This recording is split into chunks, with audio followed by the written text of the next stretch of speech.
I would like to invite to the stage Paul Bassat. Paul is the co-founder of SICK, the world's largest employment business, and co-founder of SquarePeg Capital, which is investing in early stage and growth stage companies around the world. Paul also chairs a number of non-for-profit organizations. Hi, Paul. How are you? Hi. Thank you, Paul, for making it to the interview. So, Paul, SquarePeg started in Australia and is now investing globally with a strong presence in Israel. What led you to this decision? And I would also be very happy to hear if you're happy with the results so far. I'll answer the last question first. I'll tell you in 5 years if we're happy with the results. We're 4 years into our journey. I think we're thrilled with the platform we've got. Particularly, I think an amazing group of people have come together and feel very privileged to work with that group of people that we've got at SquarePeg. For us, it's primarily a focus on sort of Australia, Southeast Asia and Israel. And essentially, I guess there's a couple of elements to that. One is operating in markets where we think there's a lot of interesting opportunities, and then also in markets where we think we have a right to be there and we have a right to access quality deal flow. And so essentially those three markets, represent the overlap of markets that we think are really exciting and really interesting for very different reasons, and where we believe we're going to find and be able to invest in many of the best opportunities in those markets. Thank you. You have invested, as far as I understand, over $65 million in Israeli startups, from early stage and very deep tech to late stage marketplace like Fever to IoT, wearable consumer device. What would you say is the common trait to all of your Israeli investments? Yeah, it's a really interesting starting point. I mean, if you look at the 5 portfolio companies, as you say, sort of Accelero and Jethro Data are traditional Israeli companies, Israeli tech companies to the extent that such a thing exists. Companies like Ready4, which is in the education space, test preparation, based in Boston. Companies like Fiverr, which is a kind of a marketplace business, are not businesses that you would have 5 or 10 years ago associated with the Israeli tech industry. And I think you've seen, a dramatic change in the sorts, in not just the depth of those businesses, but in the breadth of sorts of businesses emerging from the Israeli ecosystem. I think that's a really exciting thing. What have they got in common? Absolutely superb entrepreneurs, very focused, very hungry, very aggressive, solving in each case what we regard as really important problems. And to get to those investments, how many Israeli companies have you reviewed?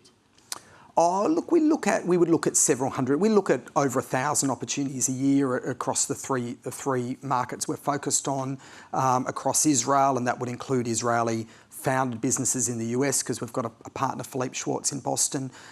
It'd be 300 or 400 opportunities that we would look at in one form or another, and maybe in a given year make 3 or 4 investments, something in that order.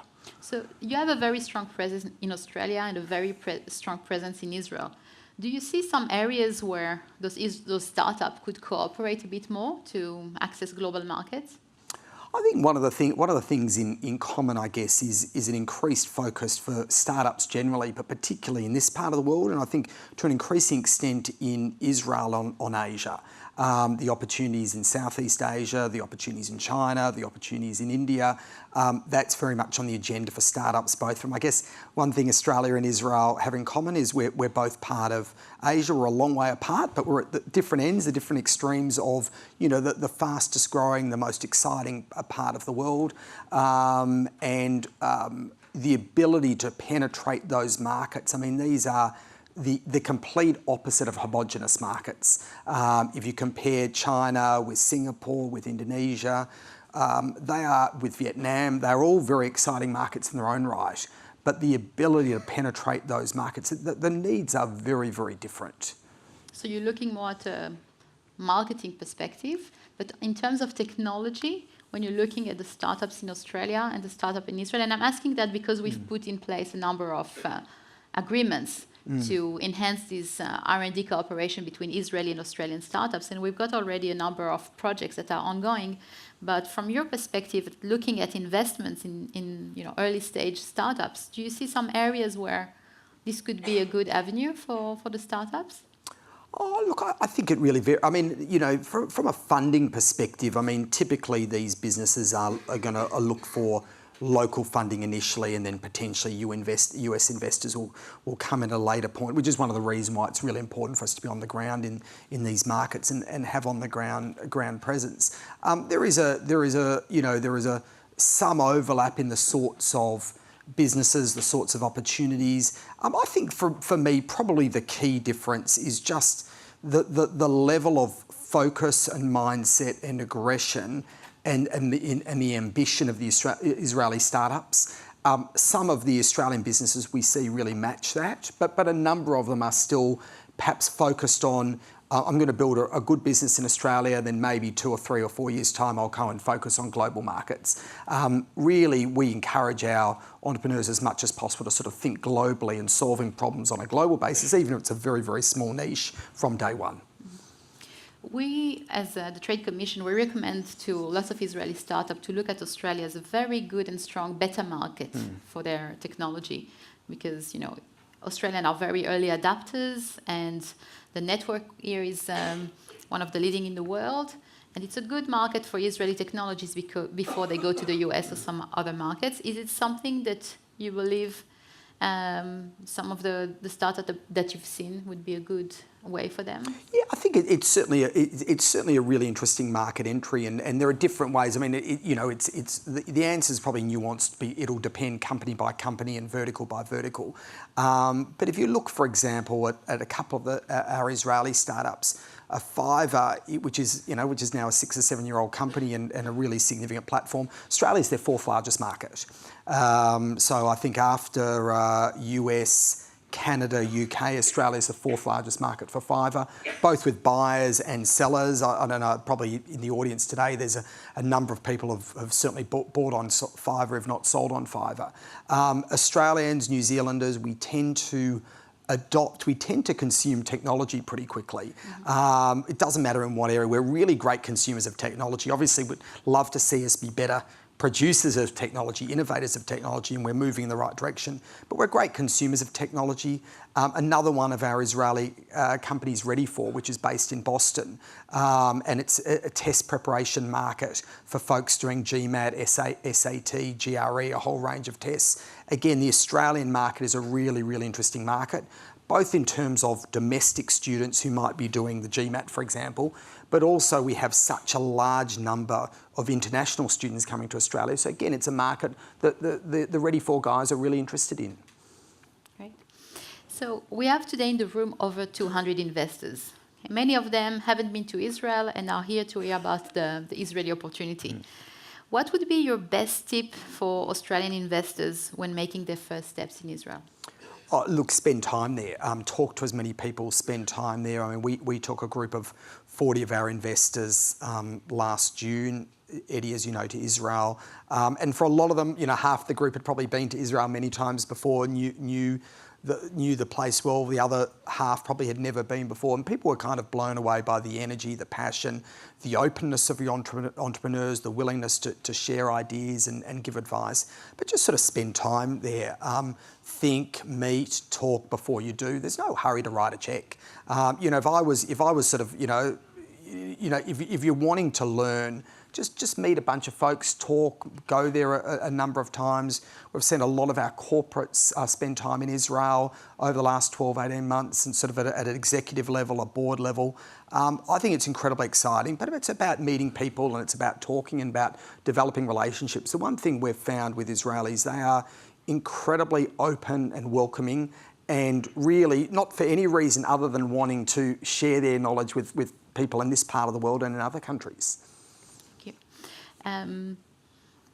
Now, I have a very direct question, which I hope you won't mind, but was your decision to invest in Israel guided by your own connection to Israel or your Jewish background, or was it a pure professional business decision? Well, I think, it's an interesting question because I'm not sure, we certainly didn't think about it that way. And a lot of us in the Square Peg team have connections to Israel. In my case, my sister and her family live in Israel and spend a lot of time in the country. So I'd probably put it the other way around, which is to say, because of those connections and relationships, and one of the other founders of Square Peg, one of my other partners, Justin Lieberman, his family has been investing in Israel for 20 or 30 years. And so because of that knowledge and networks and relationships in Israel, that probably gave us the opportunity to understand the opportunity and form a view that we formed the view rightly or wrongly, and time will prove us right or wrong, that there was a really, really exciting opportunity for us. And so I think that's the way we thought about the opportunity. The one thing about venture capital is you have to be incredibly focused and disciplined. I mean, if you back folks because they're nice folks, and there isn't much else there, but they happen to be really, really great people that you want to support, or if you invest because you want to support Israel, then ultimately, if you're doing things, if you're making a decision based on the wrong drivers, the wrong reasons, you're going to be unsuccessful and you're not going to do anyone any favours. And so at the end of the day, we made a judgment that, one, the Israeli tech ecosystem is incredibly exciting. You don't have to be a rocket scientist to work that out. But more importantly, that we felt there was a really good opportunity for us. And we feel really, really great about where we are 2.5, 3 years in. But, it's the one thing about venture, it's a long game, and the results will speak for themselves over time. And where do you see Square Peg in 5 years from now? I think for us, our aspiration, there hasn't been a single venture fund founded in Australia that has become a globally relevant player in venture. There are a bunch of folks starting their journey at a similar time to us, and we really, really hope that they build incredibly successful businesses because their success is our success, and vice versa. But to date, people have done some interesting things over a short period of time in venture in Australia. No one has done it over a sustained period of time, and no one has done it by focusing on a number of interesting markets rather than just the local domestic market. And hopefully 5 years from now, we'll have gone a long way to proving the thesis that we can do that. We're very, very early in our journey. We're 4 years in, and we're really excited and we're really motivated. But we don't underestimate the difficulty of getting it right.